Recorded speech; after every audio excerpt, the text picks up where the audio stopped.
What's up, you filthy casuals? We are winging this podcast tonight. We weren't even going to podcast, but then I called Dave and I was like, let's do it. And he was like, okay.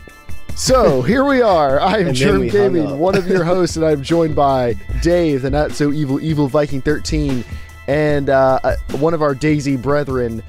Would you like to go by Collide? Would that be your preferred moniker for the podcast? Or? Yeah, my name is Daniel. I'm also go by Collide. All right, so if you hear us referring to him on some of our recent DayZ episodes, that's who he is. So welcome to the podcast. In all seriousness, we were not going to podcast. A lot of people weren't going to be here and stuff, but then we just decided, why not? Let's do it. I've done no prep work for this episode, so we are just going to shoot the breeze for a few minutes. I got to be out of here by 10, and I'm sure it's going to be a ton of fun. Welcome, Ultra Grunt.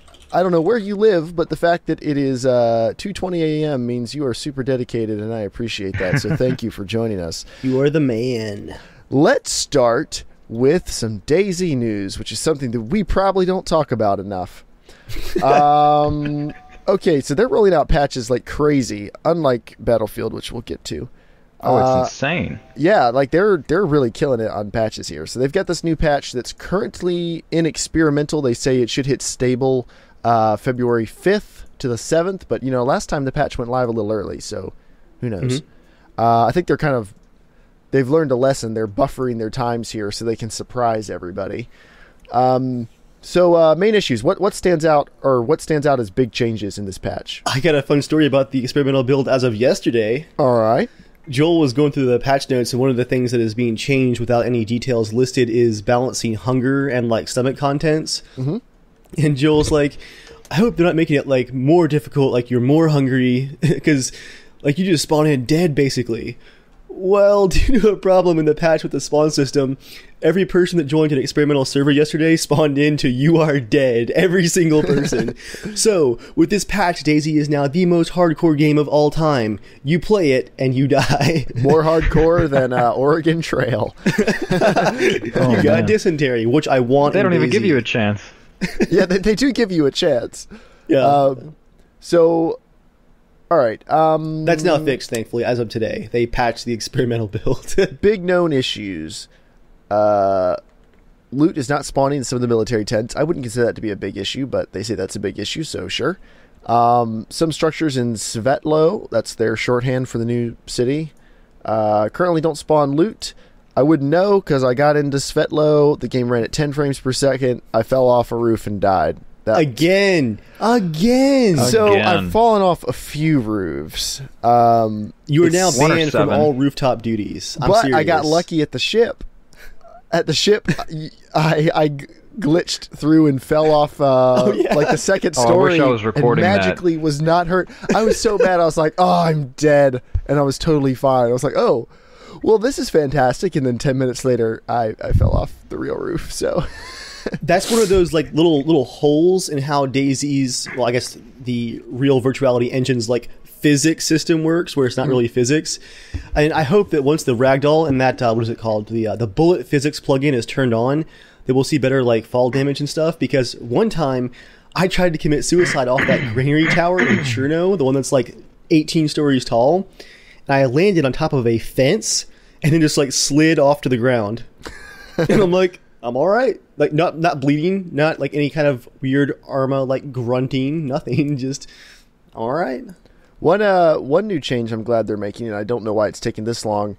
I just lost the thing. Oh yeah, you can't eat or drink ruined things. Like you can't use stuff that's been ruined, which makes sense because you could find like a pristine apple that's ruined and eat it and get the same nutritional value, which doesn't make any sense because that's like what, a pristine apple that's been, you know, shotgunned. Yeah, it's been stabbed or something or beat you with a hammer. Front of hammer. your tactical vest and it ate that bullet. Right. It's like there's no way you'd actually be able to eat that unless you would have scraped applesauce off the ground. Joel was complaining earlier today that makes no sense and that they should just like remove all ruined items from the game. But no. I think ruined loot is an important dynamic. Like there has to be a consequence for things getting damaged and you have to be able to see it. And cry over it a little bit because you can't Absolutely. use it. I feel like that really contributes to the environment that DayZ brags to have, is that this stuff exists, but hey, it's not the greatest quality. I mean, that's the whole idea behind quality to begin with, is that, oh, well, I found this jacket, but it's in tatters. You have to deal with that. Well, I think right now, really, the only item conditions that really affect your playing are like the quality of the scopes, right? I can't think of anything else. We haven't seen the negative effects of having worn out boots, magazines, and firearms. Also, if they're ruined, I've had good luck shooting ruined magazines. It's inconsistent. It's some people, if it's ruined, I think if it comes off of like a loot spawn and it's ruined, it might work.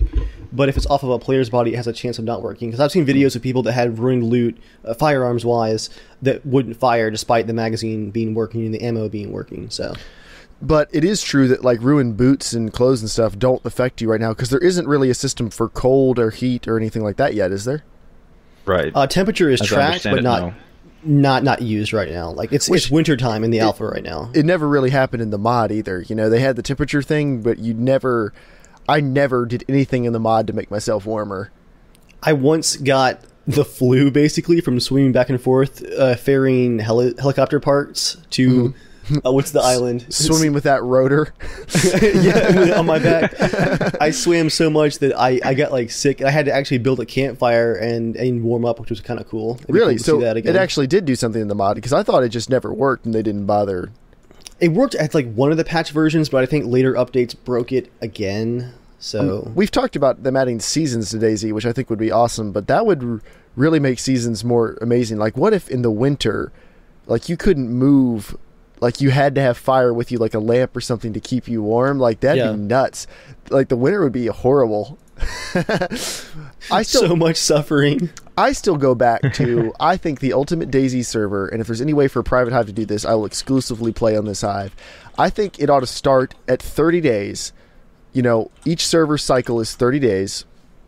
They can restart the server if they need to, like once a day to fix just lag issues, but keep it the same.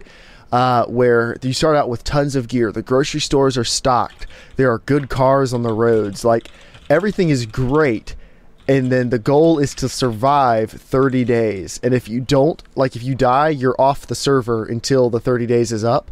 So like, and it could go through seasons. Each week could be a season on the server. Oh man, I would so be you'd have all to live about through that. like 1 year of the server.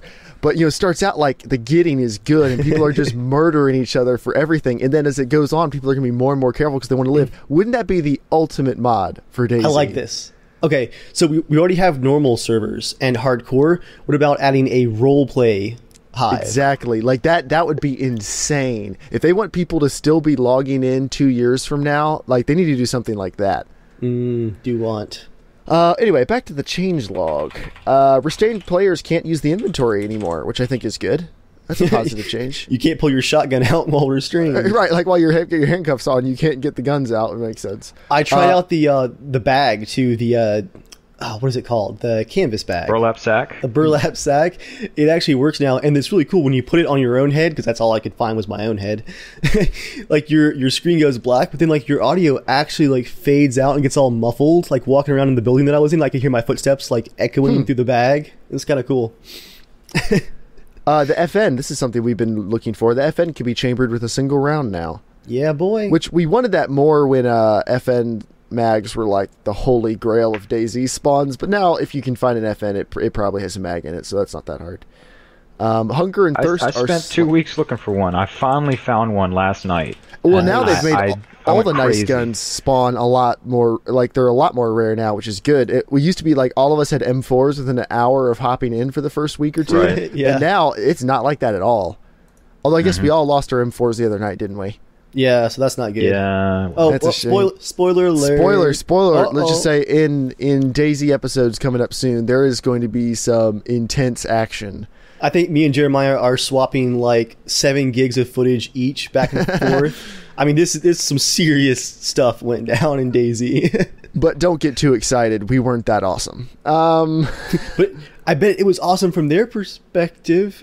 The Yeah, SKS you know, the perspective we don't have. will now right. be in game, which is kind of funny. That the way they announced the SKS being in game is the first line of the patch notes is chambering SKS round from pile loads 10 rounds.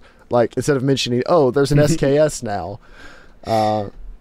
And yes, viewers, there is a difference between 7.62 by 39 and 7.62 by 54R. The 54R is like a hunting rifle round that's used by the Mosin.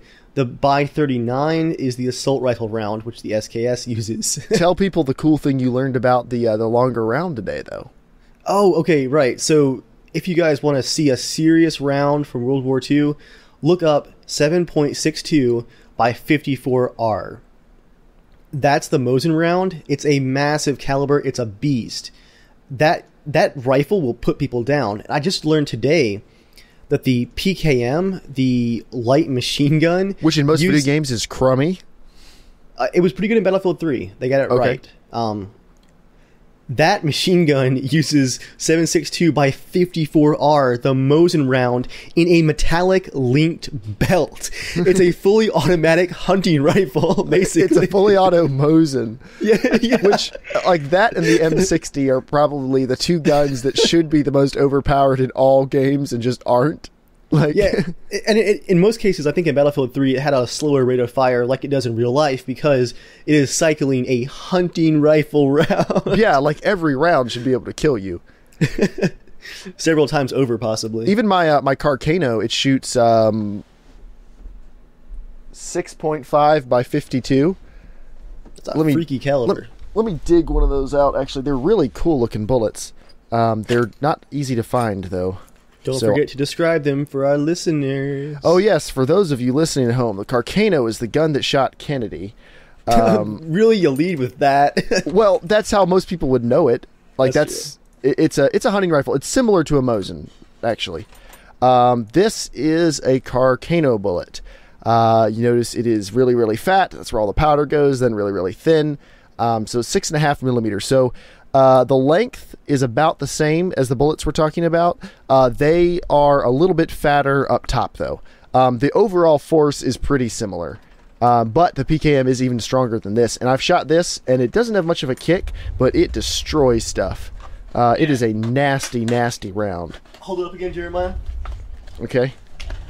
Compare that monstrosity to 5.56, the AR-15 round. Actually, I can just... hold up. Oh, yeah, if you got one, hold it up. Yeah, all right. This is, you can tell we've done a lot of prep work for this one. Because 5.56, the AR caliber round, is just... When I first saw it in real life and shot an AR for the first time, I was surprised at how tiny it is. That bullet is basically a really fast 22. All right, let me talk so it'll pop my face up on screen. Okay, I couldn't think of a way to say that. Yeah. All right, so here is the difference. This is an AR-15 round, an M4 round, M16... That's this right here. This is a Carcano round. So imagine this, but a little bit fatter and ever so slightly longer. And that is a PKM or a Mosin round. Very, very serious bullet. And an AK is like a short version of that. So that's why the Mosin's a pretty beastly gun in the game. Yeah, seriously. And why the AK would probably be the best gun in the game if they model it accurately. We'll see. Oh, man. What's cool about the SKS... Cheap tall ammo, the boxes are crummy. Sorry. What's cool about the SKS is it is semi-auto. The AK-47 was the first assault rifle used by the Soviet Union that was full auto.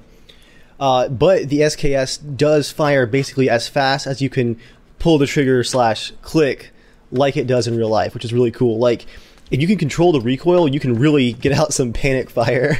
What's something interesting, everyone loves full auto guns or loves the idea of them, but of course they're so expensive you can't really buy them realistically in America. I would love to have an actual M4, but I don't have a spare $18,000 to blow on it. Exactly. But with my AR, like you said, you can fire as fast as you can pull the trigger. You can really burn through some ammo. Like, you do not feel like you're missing out on firing speed there. You're missing out on the G factor of just squeezing the trigger and wasting, like $15. Oh, yeah, the money is one thing, but, a machine gun would just be fun for the range. I have no legitimate need for suppressive fire. Like, if I need suppressive fire, I'm in way over my head. Balwas Films, you're correct. The SVD Dragunov is a 7.62 by 54R round, if I remember. That's because the Dragunov is based off of the AK platform, isn't it? It's like a heavily modified AK platform that shoots the longer round. I say shoots the longer AK round. An AK round is really just a cut down Mosin round. That's the better way to think of it. But yeah, the SKS could actually, it could be the best gun in the game once it's added in, because you'll have the benefits of having a semi-automatic rifle with the advantage of having a heavy caliber. Although honestly, the AR, I have not felt like the M4 caliber, like I feel like it's modeled really well. I don't feel like I'm ever missing power when I've got an M4. I know I tease you about the fact that the Mosin's a useless gun in my opinion, but I have not been in any situation where I thought the Mosin was superior except for extreme long range. And that's just because they won't let you put a scope on the M4. The M4 will be just as good at any range you'll shoot in game, pretty much, if you could put the big scope on it. Yeah. I mean, it would be fine at what your longest kill was 600 and something meters? 650, and it was a knockout. He actually survived. Okay. Wait, you didn't shoot him again? I tried, but he stayed low, and I decided that I wasn't convinced he was like actually doing bandit sniping. He could have been covering somebody. So after the first hit, when he decided to like retreat, I'm like, all right, I'm not gonna like try to hunt him down just because I don't know for sure that he was just sniping to kill people. He could have been covering somebody. Right. Like okay, that makes sense. I mean, I was covering somebody too. It's like, it looks bad when you're on top of a gigantic skyscraper with a sniper rifle. Everyone thinks everyone else is a bandit and they're the hero. Yeah, it's, so, you know. I tried to clarify the video, like, I'm not saying he was a bandit, I'm just saying that it was, like, really suspicious, so I put one in into his chest, you know, just to be safe. But yeah, at 650 meters, correct me if I'm wrong, but AR would be a fine gun at that distance. It's gonna wood barrel length. Normal is what, 16-inch for an M4? M4 is 14 and a half. 14 and a half. Oh. Effective range for an M4 really tops out, even with a good scope, around 500. Now, an M16 with a full 20-inch barrel, let's do 650, 700. Effective firing range, okay, 500 to 600 meters for an M4 carbine. Okay. Yes, nailed it. That's pretty good. Yeah. All right. So maybe not, but that's your longest kill. At most range, or at most distances, it would probably be fine. All right. Where were we? Machetes. There's machetes now. I see so many murders happening recently. Notifications are added to the UI for hydration and high energy. That's good, because energy is something I don't really understand in the game. Like, I know it exists, but I have no way of tracking it. Because they don't really tell you you're tired. They tell you just when you're hungry and thirsty. Well, here, Jeremiah, I'll lay it out for you. Here's the secret to energy in DayZ. What you want to do is get a collection of 5 Pepsis, chug all of them, and then maximum energy. and then just run. Well, yeah, and then also like the little diabetes notification also pops up. But, you know, you win some, you lose some. I'm a fan of Spite myself, but... Not enough caffeine for maximum energy. Yeah, that's not how caffeine works, Dave. Although I shouldn't be talking with my Diet Dr. Pepper here. Actually, on my today was my last day working an office job. Hopefully forever. Yes, okay. I'm going to gloat a little bit. I'm now self-employed. Yeah, Dr. Pepper. They got me a 24-pack of Diet Dr. Pepper on my way out the door. For those late nights at home by yourself. Yup. Late nights? What do you mean? That's like early morning. 2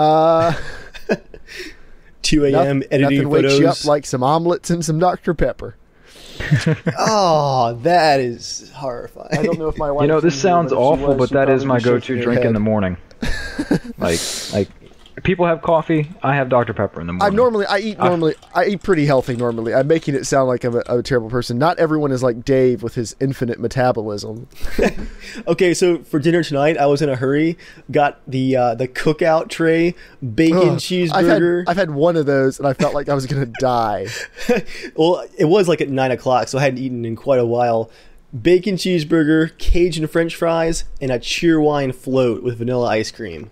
Delicious, and I'm probably going to die. Dave, I don't mean this in a judgy way, but have you ever had your blood pressure and cholesterol measured? Not in like 6 years, and it's probably about time. I mean, I think your health insurance has to cover like one free physical each year. It's worth going for the peace of mind. I went and they basically told me, yep, everything's good. I was like, yay. So the irregular heartbeat is not normal then? I thought that was just the bacon grease working its way through. The jokes. Can you hide the feel your pain. extremities, Dave? Like, can you feel your extremities right now? I remember what they felt like. That counts, right? Oh. Meanwhile, Anyway. I'm snacking on strawberries over here. Big ones. That's a too. big strawberry. That's a freaking huge strawberry. For our listeners at home, that's like a pool ball sized strawberry. It's one of those Walmart like mutant strawberries, isn't it? It came from Target, okay. actually. We got to move quicker through these because I'm supposed to be off in like 20 minutes. Quick podcast, guys. Yeah. What? I did like air quotes right there, but no one could actually see them who's listening. Let me see. There's not like the it's mostly little fixes to things, just overall making things better. You can spray paint M4s black now, which I don't know why that's much of a difference, but you can also spray paint them green. OD green. Or if you spray paint them every day. green, you can spray paint them black again. Oh, that's true. It'd be nice if you could do. Actually, I picked up a Mosin the other day cycle that of was colors. like camo. It was like a camo pattern. If you combine the two spray paints together, it camos it. Yeah. I keep saying it, guys. By the time that we get to beta in hopefully a year, the amount of crap you'll be able to do in this game, like, imagine being the person that has to write the wiki for this game. And it'll all run at 10 frames per second if the new town's anything to go by. With SLI. Berries have more nutrition now, which is good. I've never found a berry bush yet. I have no idea where I to didn't get even think they were in the berries. game. I found a screenshot looked it of up which and- bush we should look for. Sorry, Daniel, what was that? Give us Nothing. that strawberry chew. Speaking of eating berries. Sawed-off shotgun is smaller in your inventory and it's reduced spread, which is nice. Yeah, the spread was way too much on the sawed-off. Loot spawns are tweaked, drastically lowered the chances of backpacks spawning on the construction site. I actually think that'll help with the game. splints on your hand, which I didn't even know you could splint your hand. Wait, what? It says splint position in hand was wrong. It's not Oh, corrected. okay. Bubble goose jackets, like the big bubbly goose down jackets, will be spawned. Which I is found cool. one in 5 minutes today, and it looks awesome. I'm like a Nice. drug dealer. Was it bright orange? No, it was like winter gray. It was kind of awesome looking. You can clap and point. It looks hilarious. Okay, so Inception, a fellow YouTuber, posted a quick video where he just spawned in on one of the experimental servers today.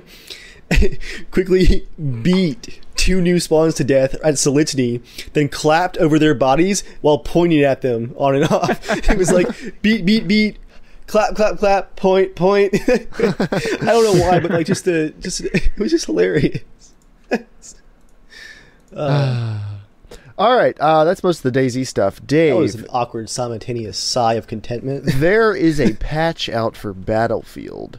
Or is the patch out, or is it coming out in the next day or so? It's out, right? Yeah, it's The out. first patch is out today, and it's a mainly technical patch. The balancing patches are going to be staggered over what I believe will be the next few weeks. Like, Okay. I guess they don't want to change like everything all at once, so we'll get a assault rifle and LMG balancing patch, then a pistol balancing patch, and then a grenade balancing patch. I guess that's how it's They going want to to go. spread out all the complaining.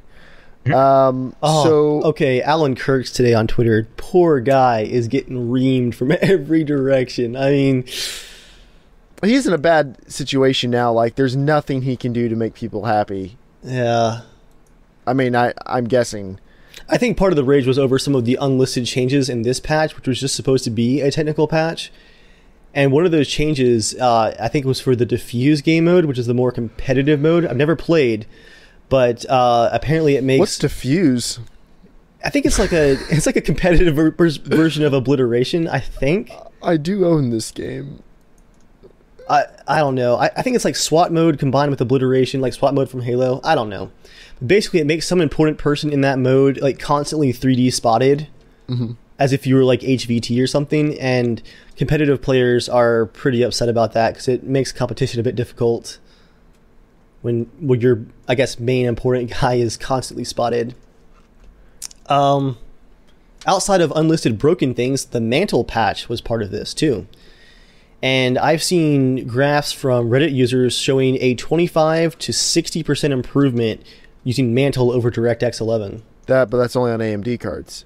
Only on AMD cards. But hey, we have Shadow Play, so... that makes me Maybe I happy. should switch back. You have a problem, and we're going to get you help. Okay, Mr. Judgy. I'm going to get a 680 to replace both 480s. What's this, a second 680? What are the odds? Who can say no to that? What I was actually most excited about, and those of you who follow my channel and saw the video I posted a few days ago, you'll get this. First line of the patch was tweaked and improved CPU multi-core utilization to avoid stuttering and low frame rate due to CPU stalls that happened on some configurations. Since I think late November, early December, one of those patches, possibly the China Rising patch, I have been getting the most horrific micro stutter thanks to my CPU, where basically the CPU cores stall and stop sending frames to the GPUs. So I have right now 2 GTX 680s and SLI, where I can theoretically do like 90 FPS on all ultra locked with almost no drops except for like dumb overbearing particle effects. But when the game would stutter because of the CPU freeze, I would watch my GPU graph just stop. It just stops rendering until the CPU unfreezes. And which is crazy because both our CPUs are very competent for gaming. Like there's no reason they should have that problem. It's very different configurations and generations, but power-wise, like raw power, my i7-930 at 4 gigahertz is still a monster and should not be stuttering with 8 threads of power. And it was just threads of power. 4 cores, 8 threads. Only unimaginable power. Extreme. Extreme.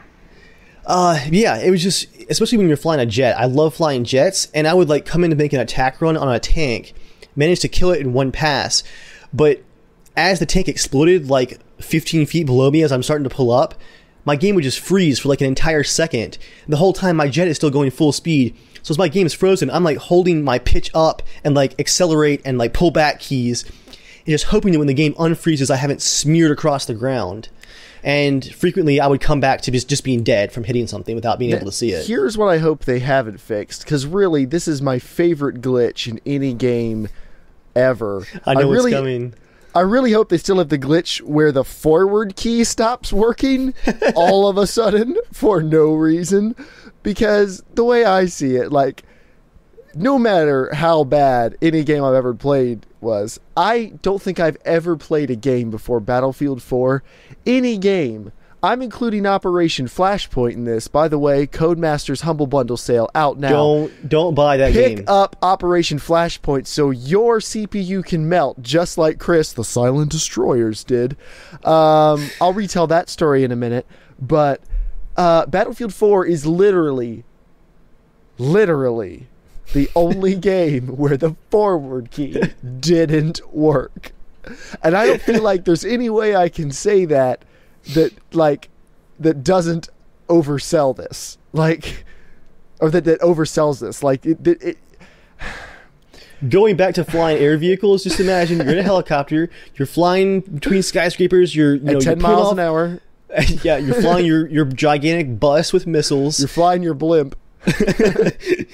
15, 12 miles an hour in between the buildings, and suddenly you can no longer hold altitude, and you're just floating towards the building, and you're going, why can't I control my helicopter anymore? And the Battlefield's like, wait, 1 second. Okay, you have control, but it's too late, you're dead. Yeah. I think the best part about all these pretty serious issues, like, that really just affect even casually playing the game, is Daniel Matros tweeting in early October that Battlefield 4 was going to be the competitive game of the year. Yeah, right. I mean, it's not even stable for pubbing right now. Well, I mean, they had that contest where they flew all those losers out to London to play on Xboxes. So if it's been Xbox One endorsed, it's the competitive game to beat. That's true. Speaking of which, guys, the Xbox One is amazing. You should all purchase one immediately, along with a year of Xbox Live on sale now at Microsoft.com. And have you been paid for this promotion? I wish I was paid for that promotion. That was awesome. It wasn't bad. It wasn't bad. Did you guys see the Microsoft promotion where they would give you $100 Xbox One credit if you sold your PS3? And Sony responded by saying, save the $100 and just buy a PS4. Oh, shots fired.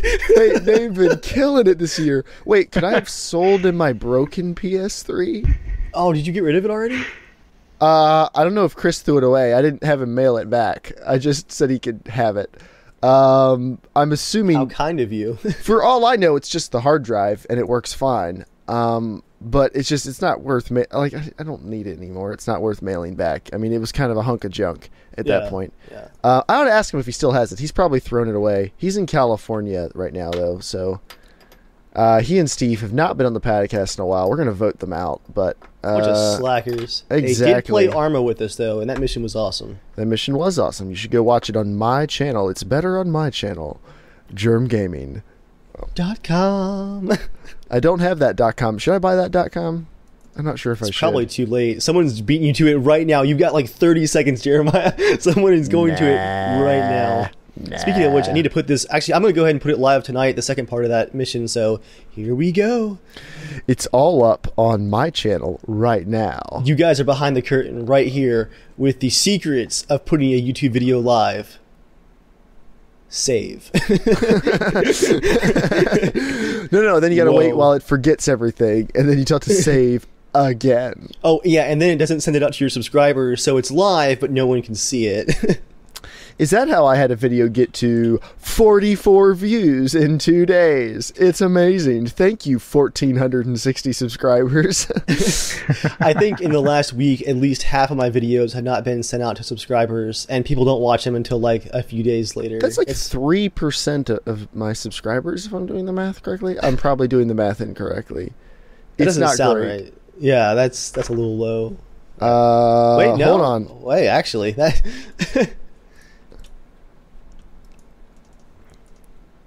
Math. I can't math right now. I'm trying. Oh, man, right on. 3.01%. See, you were so off. Boom! So off.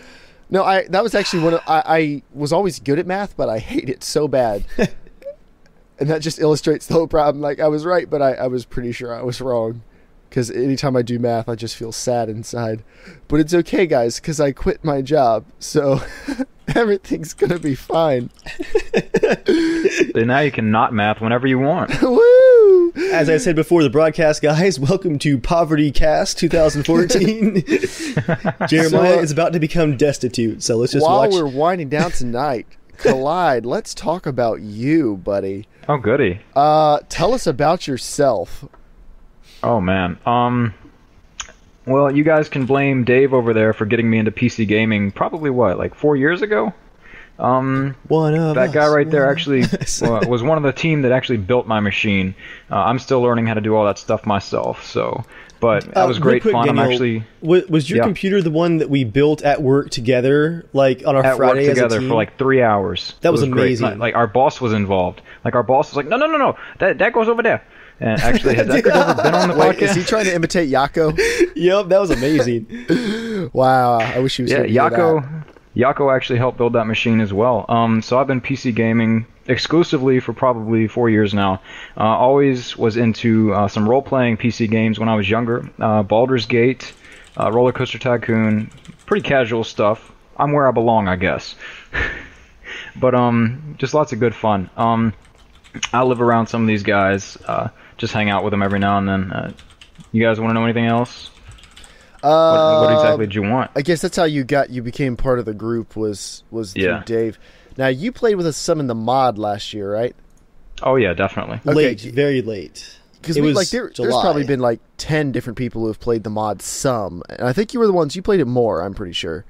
But then you I can go back and check my hours. Like most people, you dropped off the mod after a while. Dave and I were probably just hanging in out of desperation more than anything else. We were hanging in there for those nuggets of fun that we would hit. Like every other play session, we have like something crazy happen, and then the next time you'd be like, all right, we got to go back and play some more of the DayZ mod. It still got those moments, and then that week would suck, and then the next time it would be awesome. Yeah. I mean, and still, we played it a couple weeks ago, and it was still pretty fun, I thought. I mean, it's really just deathmatch. It's Wasteland at this point. It is Wasteland with zombies. Kind of with zombies. The zombies don't really matter. I joined into that group right around, I think, like when I finally bought Arma 2, Dave was saying, oh, well, we don't really play anymore now. We're waiting on Standalone, like 8 months ago. But I know them feels. And that's right around the time I started getting involved. But I was definitely a part of that. I don't know. Yeah, I think I'm finally coming back. I've been gone for a couple months, so Yeah.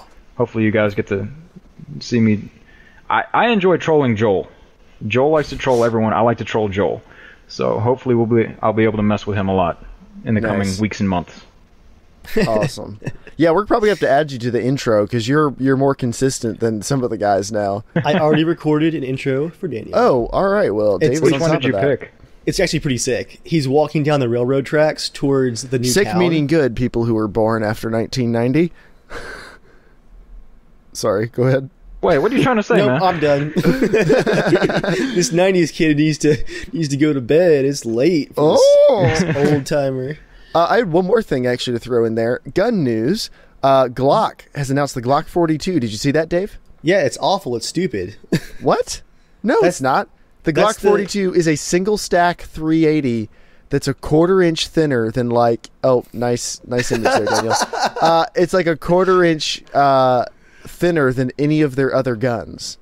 But no one wanted it. Everyone wanted a 9mm single stack. They might still come out with a 9mm single stack, but if you shoot 380 plus Ps in it, you're going to get like the same amount of energy. Is it rated for plus P, though? I'm sure it is. It's a Glock. That's the thing, is most small 380s are sucky guns.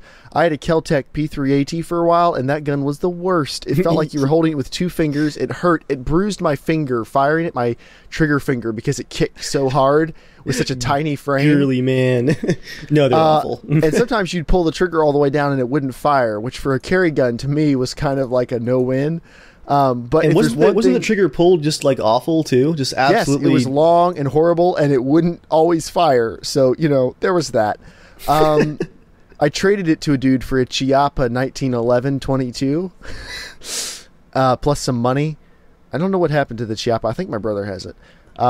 That's not relevant to anything. I was going to ask you, how was that one? Because I have another off-brand one that's imported by It was a SIG. very fun gun. You have to shoot hot rounds to it, like most 22 handguns. Oh, okay. We've had a Sig Sauer Mosquito, that gun, a revolver. The revolver could shoot anything, but the semi-autos, you had to shoot Stingers, CCI Stingers, or something comparable, because it just wouldn't have enough power to cycle it.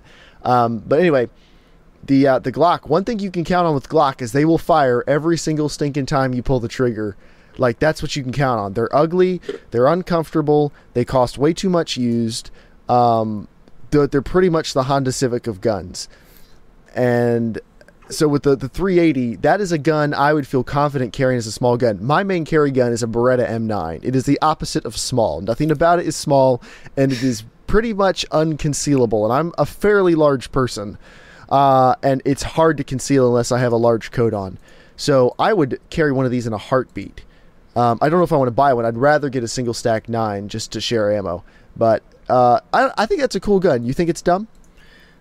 Honestly, I'm going to agree 100% with Hickok 45 on this one. It's the Glock that nobody asked for 20 years late. They've been hyping this thing for a while, like, new gun announcement soon, and then this is like what they come out with. And I think everyone was hoping for a 9mm single stack, and it's just... Well, they've got the single stack 45, and then they've got a single stack 380, so they've got both sides of the spectrum covered.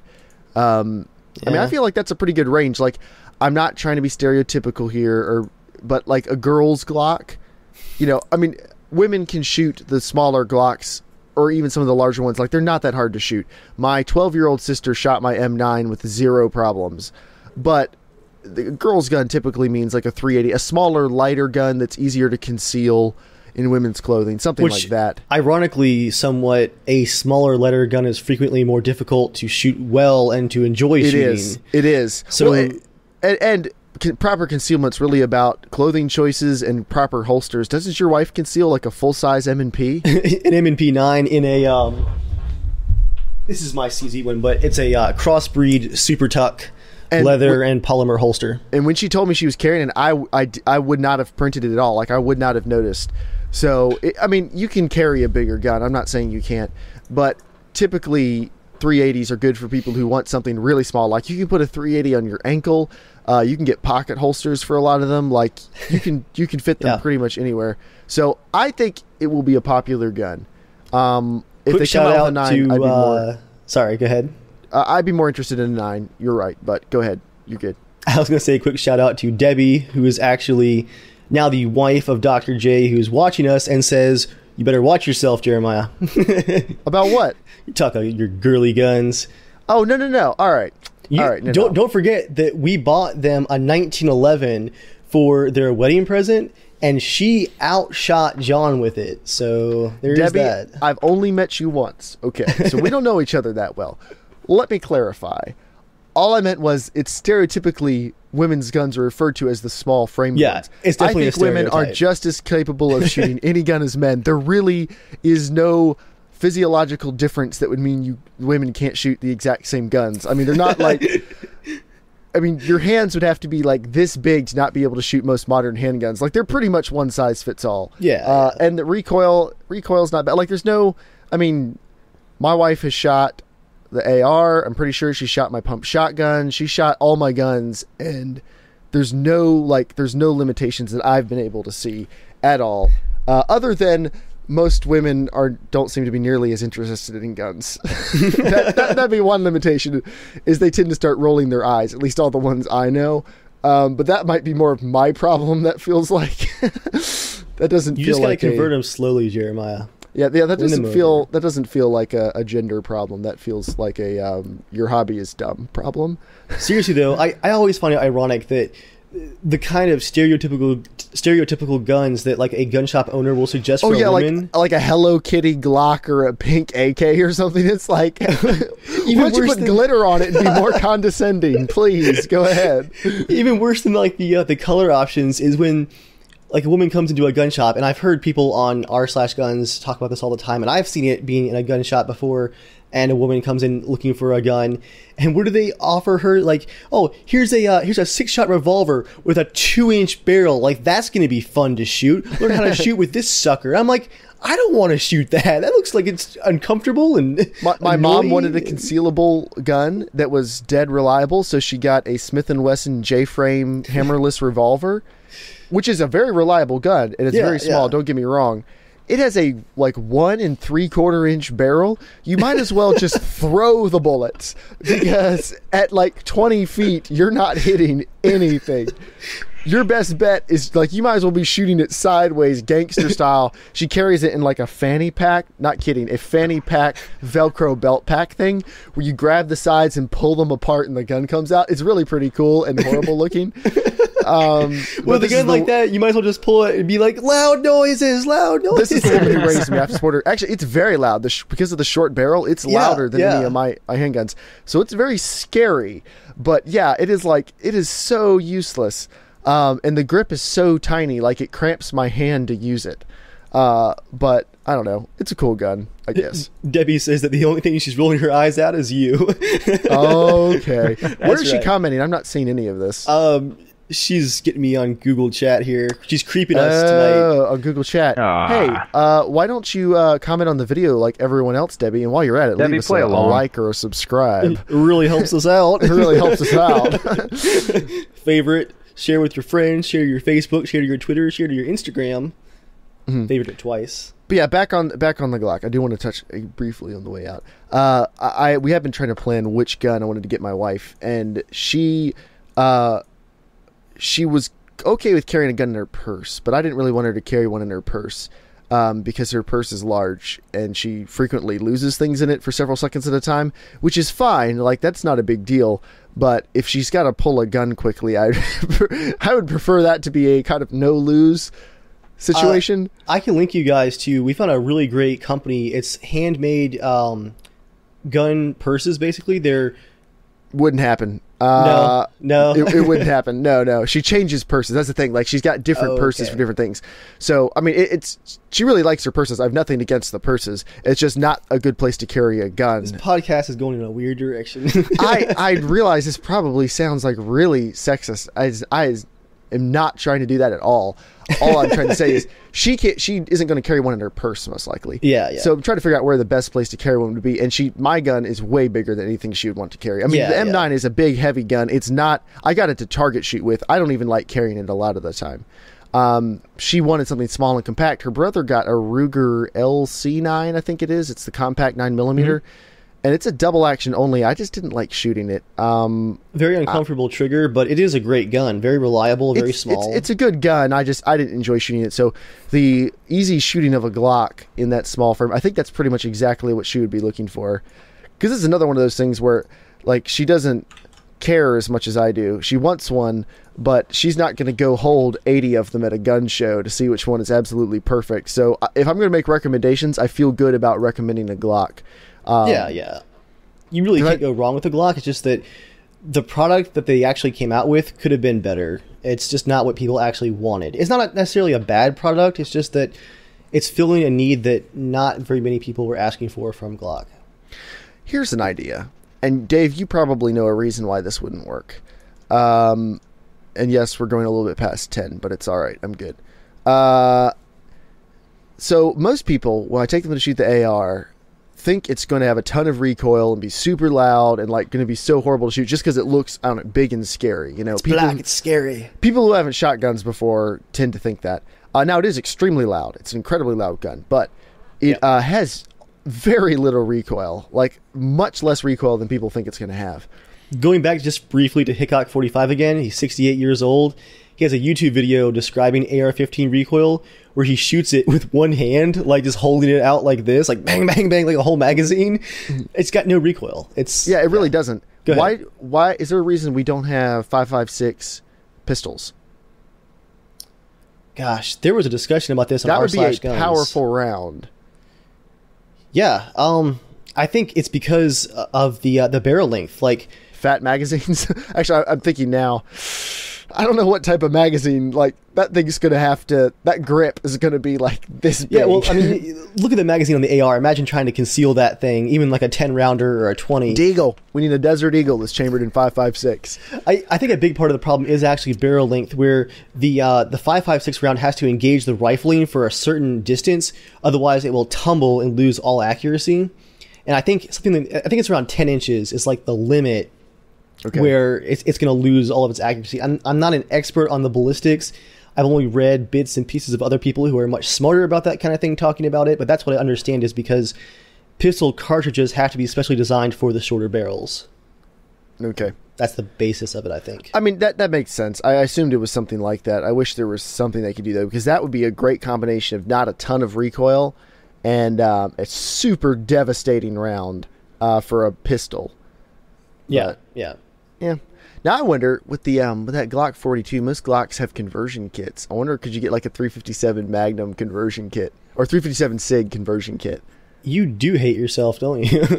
I shot 357 SIG. My father-in-law has conversions barrels for his 40 cal blocks. Well, that's basically what they are, blocks of plastic. But 357 SIG, that is a nasty round shooting through. Like, it's noticeably punchier than any other handgun round I've shot. Yeah, it's a hot round.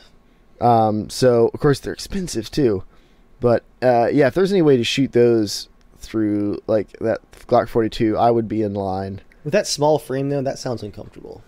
Well, it probably would be uncomfortable, but so is getting stabbed to death. So, you know. Or you could just carry a gun without converting it into 6 different things. Right, you could just carry a snub-nosed 357 Magnum if you want that. That's another way to ensure you never hit anything. My uncle has a large Smith & Wesson 357 Magnum, like the 6-inch barrel one or 5-inch. You know, it's full frame. And there's not much recoil, but fire comes out everywhere. You know, I actually read an article comparing different options for, like common options for concealed carry, and it was actually an article about if you have to use your weapon at night, how is that going to affect you? And a lot of those like revolvers that everyone praises for just, it's always reliable, it's so easy to carry, and it's like, yeah, and it's a flamethrower. One shot and you're blinded. Like, you better hit on the first shot, and like you're going to be like hitting the wall next. Yeah, you got to think about these things. We do. So before we go, I love how the night that Joel is gone, we've turned the Poverty Cast 2014 into the Gun Cast 2014. Joel wouldn't like it. Joel wouldn't like it anyway. Oh, that's the idea. So what else do we have to talk about before we go? Well, seeing it is Patch Thursday, I was going to bring up the massive Rome 2 patch just briefly. Very briefly, please. And Debbie, bring it on in DayZ. Bring it on. I don't know you well enough to be making threats over the internet, but yet here we go. But it's in the YouTube comments. You can say anything. No filter.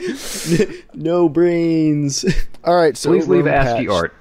the game that Joel won't play with you, and you won't ask me to play with you. Way too wistful. Way too. That's wistful. true. That's true. I've got time now. Yeah, that's right. Rub it in. I was telling Collide before the podcast, or Daniel. I'll just call him Daniel. I keep talking about all this time I'm going to have. I'm already over 30 hours a week of time, like from the clients I have so far for freelance work. So I have a feeling pretty soon, like I'm not really going to have all this time I'm talking about. What's going to happen is you're not going to be able to draw a line between work and home all of a sudden. Oh, that's been a problem for a long time. We moved past that a while ago. You're going to wake up in a month and be like, wait a second, I quit my 40-hour-a-week job and now I'm working 70 hours a week in my office at home. But that money. See, I wouldn't know about that. Oh. We got to have a podcast where we really dig into that one time. That'll be that to convince everyone to subscribe to you and share you more. We need to get you on that YouTube money. Paying those electric bills. Or taking that EA money. I mean, anyway, Rome 2 patch. What? We're going to say on target? What? Yeah, more or less. Not really. We're just going to circle back around. Like, every time we make a lap around the random topic track, we're just going to wave at the topic as we sail on past. I like this podcast already. Yeah, like Battlefield 4, Rome 2 just basically launched unfinished and had its fun moments, but performance was awful. Game had a bajillion issues, and just as a summary, patch 9 came out today. It was like 800 megabytes. And patch 9 had 4 single-space pages of changes and fixes. Real-time strategy games, like no other. Yep. A dying breed. Tons of good stuff there, and I did laugh because over the course of my workday today, I had the tab open on the Wikipedia page, like going through line by line all the changes, just going through them bit by bit. Got almost to the end, and it was a bullet-pointed list, and out of nowhere, one of the bullet points was, please help, I'm lost in the patch notes. Like, some poor intern, like, trying to compile all the patch notes just got, I think, horribly bored. But yeah, another patch is out. I've convinced Joel to actually schedule a play date for Rome 2 tomorrow night. I am going to call it a play date. By play date, he means productive work session. Let's not use the word session in this, please. Why? Moving on. I don't know what that means. But it's going to be interesting to see session because isn't. No, they're both terrible. The last time that we had a giant break was because Joel was filming his last bit of Norman stuff in October, took a break for a month and a half, came back after 2 patches came out, and our co-op multiplayer save file was corrupted. But we'd only played an hour, so we just restarted and like caught up again and then just like started the episode from there. And now there have been 4 more patches. Because we joked in the last Rome 2 episode, like, wouldn't it be funny if we didn't play again until 2014? Ha ha ha! Well, hello, February 2014. So we'll see if the save game loads, but overall the game does seem like it's finally getting to a finished state. And I was playing some on my own yesterday, and it is a lot more fun now, and I'm actually getting a decent playable frame rate in the battle screen. My original single 680 was getting on just high settings, maybe even a few mediums thrown in there. Oh, don't say that, Dave. The subscribers can hear you. It hurt me. It hurt me bad. But I was getting, like, when the battle really ramped up, I was getting like 12 FPS. Yikes. With a 680 and a 4 gigahertz i7 930. That's bad. Debbie says that I should just call it a bro date and be done with it. All right, bro date it is. I feel like Debbie's going to be on the next podcast here. It seems like she has a lot to contribute in the comment section. Not on the video, though, where it helps us out. Mainly just disparaging comments for the most part, but we're good with those. We'll take what we can get for sure. All right, really quick before we go. Very last thing. There is now a new stretch goal on Joel's Kickstarter. They hit their goal of 12,000. They're now asking for 12,500, and this stretch goal needs to happen. The film's composer, Jonathan, has promised that if we can hit the extra $500, he will wipe out all of the film's music for a special, unique background score of just him and his saxophone. And you'll be able to toggle this track on and off. So if you want the saxophone only version of Norman, you need to get out there and pledge more money.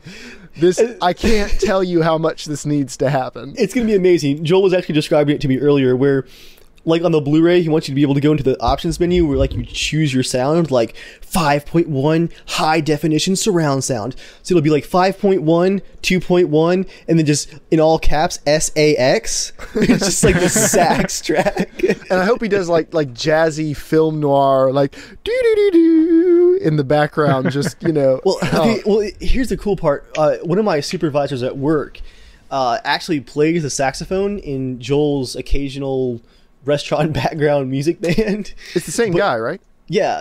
The guy is really, really good. And so he could probably knock out like a half-hour track that just goes all over the place. Well, it's the saxophone. That's the thing. You don't need to have a plan. Yeah. Okay, you just got to like go in and let the jazz flow through you. He's good. He's really, really There's good. There's nothing better than freeform saxophone music. I'm shuddering. I'll just let that hang there for a minute. All right, well... Yikes. As we leave you tonight, Daniel, is there anywhere people can follow you online that you would like them to? No. Okay. No, not really. Cool. Moving on. All right, Chris. not to be I don't even know what word I want to use, but no, I don't do a lot with YouTube except watch. I might start in the future. I've got a lot of upgrades to make to my computer before I'm actually at a point where the video I record will be worth it. Don't say until that then, for Jeremiah. We'll be on this podcast for the next 30 minutes while he goes through PC Part Picker and configures 8 different configurations for you, with everyone else forced to listen. Dave, wait, what are you trying to say? Sorry, Dave, I still have... That came from a dark place. I still have the actual original order form for this machine I have right here, somewhere in my closet back there. Like, the sheets of paper you printed out and handed to me, I still have those. So... Speaking of bro date, shout out to Dr. J, who is also creeping on us. Oh, hey, goodness. Buddy. I'm coming to the town you guys live in, whose name I almost said just a second ago. I'm coming to your town in like 2 weeks. Let's hang out, guys. That almost sounded like a threat. I'm just going to throw that out there. We will hang out. That was a suggestion, not I'll find you and we'll spend time together. Oh, there it is. You can't see, but I'm smiling behind the spit shield. If you guys are listening to the podcast on iTunes right now, just go ahead and go to YouTube and watch just this time code for the face that Jeremiah just made, because it's going to haunt my nightmares tonight. It's the face of a man who has nowhere to be tomorrow. Now I really am concerned. I'm just kidding. I do actually have to go to Walmart at some point. So, big day. But now, quick question. Are you planning on showering and or taking off your pajamas and actually putting clothes on for this, or are you just going to go for it? Like no. Well, not tomorrow. Well, no, I'm not going to have to take off my pajamas because I wasn't going to change out of what I'm wearing now. Ever. I was just going to string it through. Why wash your clothes when there's no one around to smell No, these them? pants are new today, though. They've got like another 5 or 6 days left in them. Wow, you're still in college mode. You do not need to wash pants every day, guys. I can have a long, spirited debate about this useless topic, but we are really going to shut this thing down. Follow us on Twitter, Evil Viking, Germ Gaming, Casual Shenanigan. Write into the podcast, casualshenanigans@gmail.com. The guy who sent in the PC build that we talked about last week, and now sent in a revised price thing for us to find for him in British pounds. I am working on that list for you. We weren't planning on podcasting tonight, so I don't have it ready to read to you now, but I will get that to you shortly, probably tomorrow, because I'll have time. But thank you guys for watching. As always, send in questions, send in everything. Like, subscribe. Tell us if you hate the podcast too, I guess. No. Validate us. Validate us. Love us. Or, give us constructive criticism. That too. Or give us... I need something to not read. But or just give us horrific YouTube comments about how we should kill ourselves. We read them to each other, and we laugh about it a lot when you guys write. When people write, not you guys are cool, but the ignorant people who write things on different videos. I got a comment on my Battlefield slow motion video that made me laugh so hard. it was like this long paragraph long rant about how awful the video was, but it ended with "Shame on you." I'm just imagining someone like in their desk chair, like shaking their fist in disgust at the screen, like shame. Like I just couldn't get over this. Shame I don't on you. put the audacity of someone claiming that Battlefield 4 works well. Okay, the verdict is in. Like, this is not a debatable subject. That game is broken. And this guy was like trying to make us feel better because he was playing it on the PS3.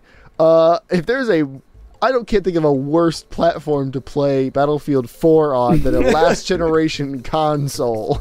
Consoles. I'm inadvertently doing that pronunciation of it now. Thank you a lot. All right. You did it originally in the Arma video. I did it originally. Yeah. Wait, that was my fault? We were in an Arma mission, Arma 3 dang. Alpha. We were going out on a mission, and Joel started rambling something about consoles and crap like that, and you just got tired of it, and you're like, "Look, Joel, we're tired of hearing about your consoles." And then I think all of us about died laughing for about 5 minutes, and here we are a year later, and we won't let it go. I really didn't know that was me that started it. I think it's so annoying. I'm 90% sure it was was That you. sounds like something I would have said. It has the right mix of not actually that funny and slightly mean-spirited. So thank you guys for watching. We care about you as more than friends, and we'll see you all later. Whoa. I'm not a part of this sign-off. See you guys next week. Oh, man. Stay casual.